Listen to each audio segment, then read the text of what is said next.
مجھے حتی المکان یہ کوشش کرنی چاہیے کہ دشمنوں کے آگے فرحات کا رول نہ ادا کروں۔ جب جان کا خطرہ ہوگا تو میں آپ کو بچا لوں گا۔ حالانکہ بچانے کی کوئی نیت نہیں تھی، میں نے پہلے ہی جاپان سے فرار ہونے کا منصوبہ بنا رکھا، پتہ نہیں اپنے طور پر کب کامیابی ہوتی۔ دشمن خود ہی مجھے کامیابی سے ہمکنار کر رہے تھے۔ میں نے پلٹ کر پیچھے کی جانب دیکھا۔ سروقد ایئر ہوسٹس دونوں ہاتھ کمر پر رکھے ایک ادائے ناز سے کھڑی مسکرا رہی تھی۔ اس کی اداؤں سے پتہ چل رہا تھا کہ بڑی حرافہ ہے۔ بہرحال وہ جیسی بھی تھی، ایسے وقت اسے کام نکالنا تھا، یعنی مجھے بھی جواباً مسکرانا تھا، لیکن سوزوکو پہرا دے رہی تھی، اس لیے میں نے یوں گھبراہٹ کا اظہار کیا جیسے موت کو سامنے دیکھ کر ایک حسینہ کی مسکراہٹ مجھ پر اثر نہیں کر رہی ہے۔ اس کے ساتھ ہی میں نے اس کی سوچ میں کہا، بیچارہ موجودہ سچویشن سے گھبرا گیا ہے، مگر میں اسے موم کر لوں گی۔ اس کی سوچ نے کہا، یہ سچویشن سے نہیں بلکہ کرنل کی بیٹی سے گھبرا رہا ہے۔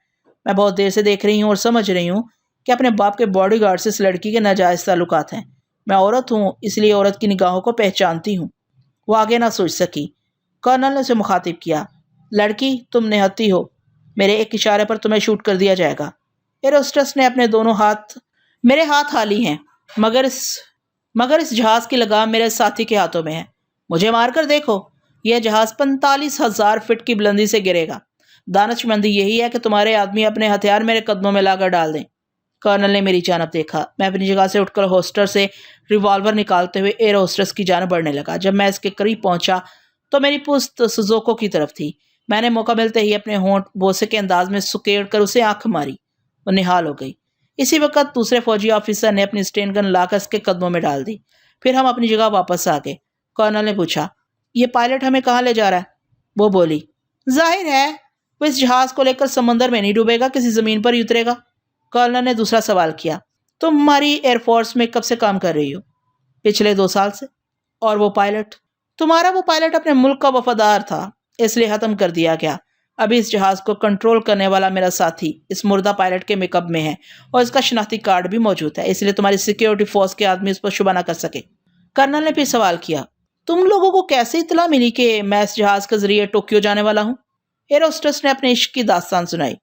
میں 2 سال سے جاپان کی ایئر فورس میں ہوں اور یہاں کے 4 عدد پائلٹوں سے عشق کر رہی ہوں۔